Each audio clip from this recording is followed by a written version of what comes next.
Greater than, the papers were on his desk. His trembling fingers hovered over the pen. His company, his dream, was seconds away from vanishing into debt and disgrace. Just then, a small, fragile voice broke through the silence. "Sir," she said, tugging at his sleeve, "you missed this number." He looked down, and what he saw changed everything. Chapter 1, The Fall of a Giant. The rain hadn't stopped for 3 days. It poured over the tall glass building that once symbolized power and success, Rovex Industries, the pride of Daniel Roven. At just 38, Daniel had built his empire from a dusty garage into a multinational electronics brand known for innovation. But now, his once glowing name was being torn apart by the very world that once praised him. The boardroom was silent. The faces around the table were pale, lifeless, hopeless. The CFO, a man in his 50s with a tie too tight for his neck, finally broke the silence. "Daniel, we're out of liquidity. The investors have withdrawn. The lawsuits are piling up. We can't pay salaries next month." Daniel didn't reply. He just stared at the city skyline through the rain, his reflection faintly trembling in the glass. Behind that reflection was not the image of a powerful CEO, but a broken man haunted by sleepless nights and endless regret. He whispered, "So, this is it." His assistant, Laura, placed a file before him, bankruptcy declaration. One signature, and it would all be over. He had fought, begged, borrowed, and sacrificed. He had sold his home, driven his car into the company's name, and even missed his son's last school play to meet investors who never showed up. But sometimes life doesn't reward hard work, it tests your limits instead. That evening, Daniel sat in his office long after everyone had left. The rain outside sounded like whispers of defeat. On his desk sat a photo, his wife, Anna, and their little boy, Ethan, smiling under a summer sky. He closed his eyes, whispering to himself, "I tried, Anna, I really tried." His phone buzzed. It was a message from the bank. "Final notice, all corporate accounts frozen." Daniel's world crumbled. He stared at the bankruptcy papers again. With shaking hands, he reached for the pen. That's when the door creaked open.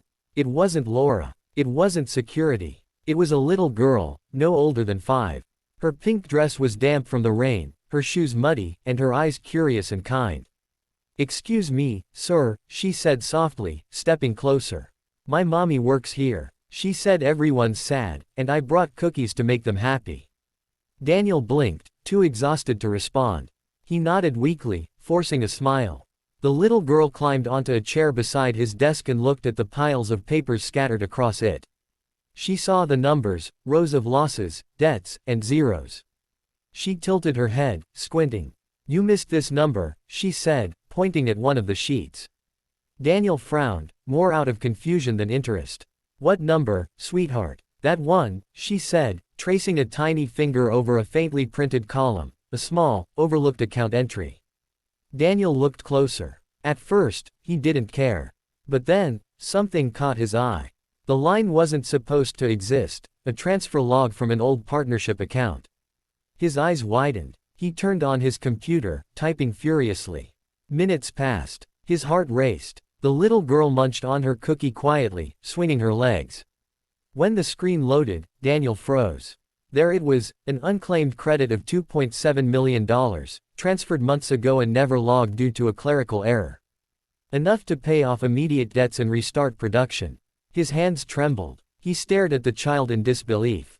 You just saved us." The little girl smiled, her face lighting up like sunshine breaking through storm clouds.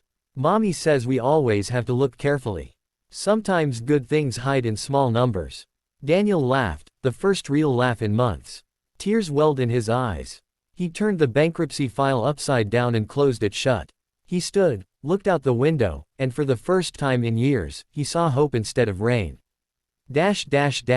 Chapter 2, The Rise from Ashes. The next morning, Rovex Industries came alive again. Daniel called an emergency meeting.